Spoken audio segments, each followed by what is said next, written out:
हाय friends, myself doctor Vikas Singhal. दोस्तों, हम लोग अभी सोरियासिस के बारे में बात कर रहे थे और जब कभी हम सोरियासिस का ट्रीटमेंट करते हैं होम्योपैथिकली, तो अगर हमने थोड़ा सा टच किया था कि कैंट्स के 12 ऑब्जर्वेशन, जब बीमारी एक लेयर से दूसरी लेयर,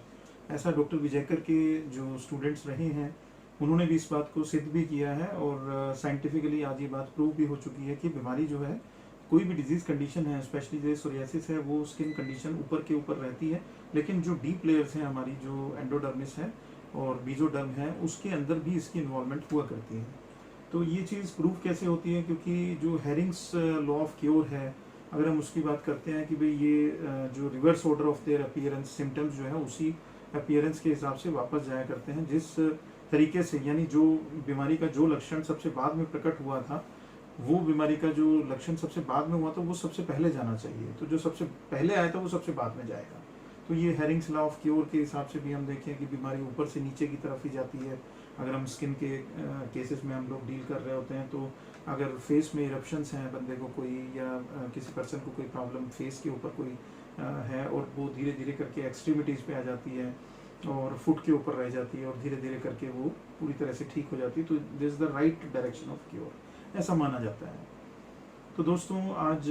हमारे पास एक सोरियासिस का केस है, सोरियासिस वल्गैरिस, जिसमें प्लेक्स, बहुत ज़्यादा फ्लेक्स जो है उतरते थे पेशेंट को, और तकरीबन 5 साल से वो सोरियासिस से सफ़र कर रहे थे। बट मेरे पास जब वो आए तो सोरियाटिक आर्थराइटिस का कॉम्प्लिकेशन था, बिकॉज सोरियासिस के बाद का जो कॉम्प्लिकेशन है वो आर्थराइटिस है, अगर हम सही तरीके से सोरियासिस को ट्रीट नहीं करते हैं। तो दोस्तों, आर्थराइटिस का ट्रीटमेंट हमने देना शुरू किया, उसके बाद आर्थराइटिस उनका आज काफ़ी हद तक ठीक है। और अचानक से जब हम सोरियासिस का ट्रीटमेंट कर रहे थे, तो बीच में उनको, एक जो पेशेंट है उसको इरप्शंस जो है वो ठीक होते चले गए, लेकिन अचानक से ही उनको एक, मैं आपको सबसे पहले तो पेशेंट के बारे में थोड़ा सा, जैसे मैंने बताया है तो बता देता हूँ कि ये सोरियासिस का केस था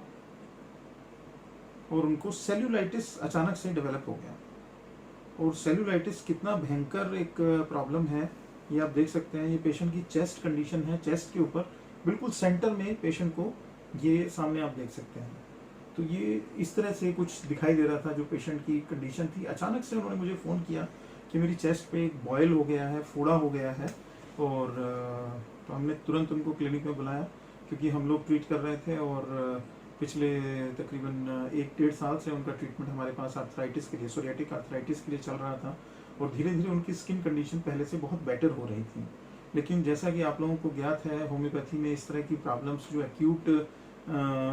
प्रॉब्लम है, एक्यूट और क्रोनिक प्रॉब्लम, यानी क्रोनिक बीमारी के चलते चलते अचानक से कोई एक्यूट तकलीफ आ जाती है, तो लोगों को एलोपैथिक डॉक्टर्स के पास भागना पड़ता है।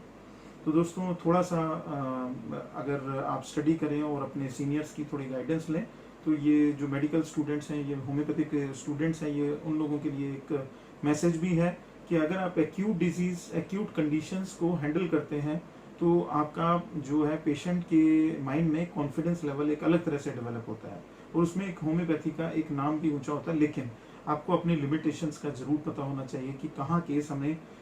हमारे पार्लेंस में है और कहाँ हमारे पार्लेंस में नहीं है, जहाँ कि हमें पेशेंट को रेफर भी करना पड़ सकता है। तो पेशेंट की लाइफ के साथ कभी भी प्ले नहीं करना चाहिए। ये सभी बातें उन मेडिकल स्टूडेंट्स के लिए हैं जो अभी पढ़ रहे हैं और या इंटर्नशिप कर रहे हैं, या नए नए अभी इस सिस्टम में इंट्रोड्यूस हुए हैं और प्रैक्टिस कर रहे हैं। तो क्लिनिकल प्रैक्टिस में बहुत सारी चीज़ें देखी जाती हैं। तो हमने उस पेशेंट को अपने पास बुलाया, और जो कंडीशन मैंने दिखाई, पेशेंट ने जब हमें बताया कि ये मेरी कंडीशन इस तरह से डेवलपमेंट हो रही है, जैसा कि मैंने अभी दिखाया आपको, तो ये कंडीशन इस तरह से उनको सेलुलाइटिस, मैंने देखा कि ये तो सेलुलाइटिस डेवलप हो रहा है। तो अचानक से देखा तो 3-4 दिन के अंदर अंदर ही इसके अंदर पूरी तरह से पस फॉर्मेशन हो गया। और पस फॉर्मेशन के बाद, बिकॉज ये पूरा स्टर्नम जो हमारी बोन होती है, यहाँ की जो चेस्ट की जो बोन है, बिल्कुल बोन के ऊपर ये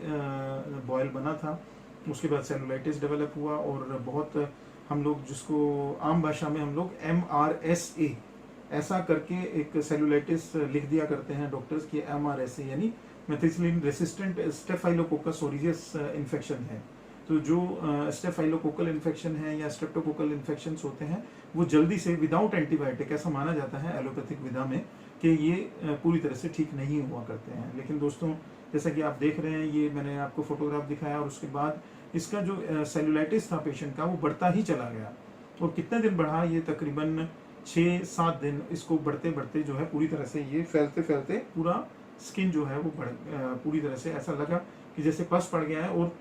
पस भी इतना ज़्यादा था कि वो धीरे धीरे हमने उसको, जैसे जैसे मैंने पेशेंट को बोला कि हमने इसको रिमूव करना है, साथ साथ इसकी क्लीनिंग करनी है, केवल वुंड को हमने ओपन रखना है, हम उसकी ड्रेसिंग करते रहे, हमने खाने के लिए जो मेडिसिन थी वो हमने प्रॉपरली प्रिस्क्राइब किया। पेशेंट को 2-2 घंटे बाद, 3-3 घंटे बाद भी कुछ मेडिसिन देनी पड़ी। और रिजल्ट में आपको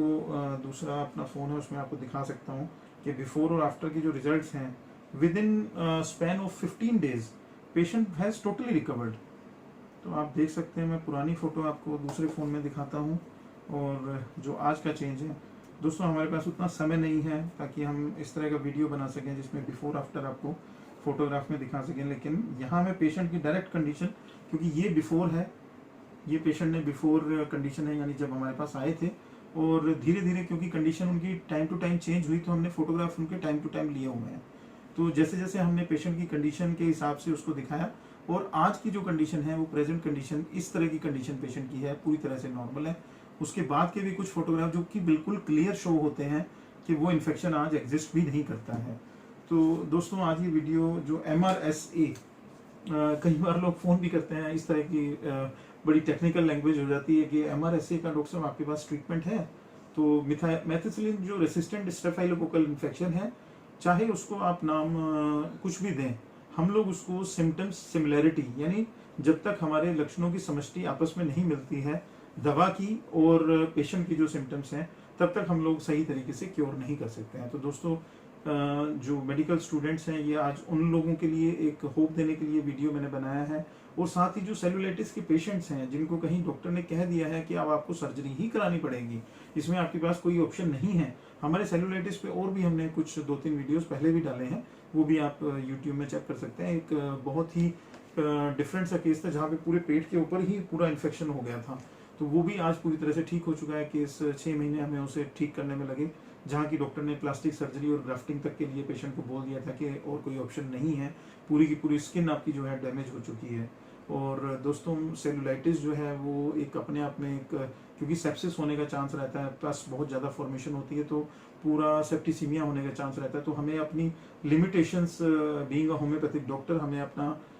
ये भी ध्यान रखना होता है कि हमें कहाँ पेशेंट को मेडिसिन देने के बाद कितना दिन वेट करना है, और जब कभी कभी ऐसा भी लगता है कि ये केस अब हमारे हाथ में नहीं है, तो हमें साथ ही अपने सीनियर डॉक्टर्स की ओपिनियन भी लेनी है, और केस को रेफर करना भी कोई गलत नहीं होता है। पेशेंट की लाइफ से इम्पोर्टेंट कुछ भी नहीं है। आप जब तक आपके पास समय है और जब तक आपकी सूझबूझ है तब तक ही आप काम करें। तो दोस्तों ये आज का हमने आपको सेलुलाइटिस के बारे में बात किया, MRSA इन्फेक्शन के बारे में बात किया। कोई भी इससे रिलेटेड कोई केस है या कोई क्वेरी है, आप हमारे जो नंबर इसमें फ्लैश हो रहे हैं वीडियो में, आप हमें डायरेक्ट कॉल कर सकते हैं, या आप हमारे इस नंबर के ऊपर व्हाट्सएप भी भेज सकते हैं। Thank you very much.